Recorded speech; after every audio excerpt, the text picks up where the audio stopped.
Some of the scariest moments when I was lost in the woods, I think was really just the sense of like being disconnected. The more I was hopefully going in the right direction, I could have gone in the wrong direction. And there was just this sense of like not knowing where I was going or if I was going to be found. Maria was lost and waiting for rescue for over 7 hours. Her cell phone provided rescuers with location data that placed her 20 miles from her actual location. We found out this is a common occurrence. I got two conflicting cell phone data points. I put them on the opposite sides of the mountain. Search and rescue in the state of New Hampshire last year cost over $200,000. I know in New Hampshire we have around 4,000 miles of hiking trails. As a tourist town, Gorham, New Hampshire attracts many people who are unfamiliar with the area and the thousands of miles of hiking trails available to them. Because of this unfamiliarity, there is an average of 363 incidents, which consist of lost or missing hikers that the Fish and Game and Search and Rescue respond to per year.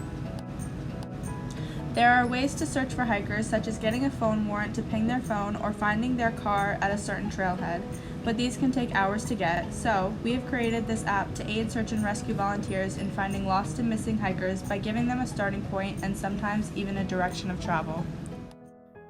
The first step to using our Thunkable developed app is inputting your profile information. Then you hit Start Trip. We use CorelDRAW to design our QR code signs, and then after determining the correct settings, we sent our files to the Epilog laser cutter. We tested different materials in the laser cutter and determined pine to be the best material for this project.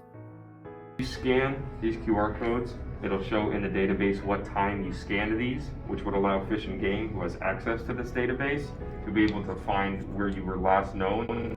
For mid-trail points, we will use small BLE beacons that will send a signal to phones logged into the app, and a timestamp will be recorded in the database of when the user passed by. This could help us in our search efforts with is just narrowing down that last known point. If we know they were at a certain point at a certain time, we would know we'd need to start after that point. I think the app that the kids are developing is such an amazing thing to give to young people and anyone who's on the trails, because checking out at the beginning gives the rest of your trail and your hike just this kind of security. They perceived it as a problem, and it's kind of interesting that they've chosen this as something to work on in hopes that they can help outdoor enthusiasts to recreate safely and actually help us do our job. So I think it's fairly impressive that they want to help fix the problem.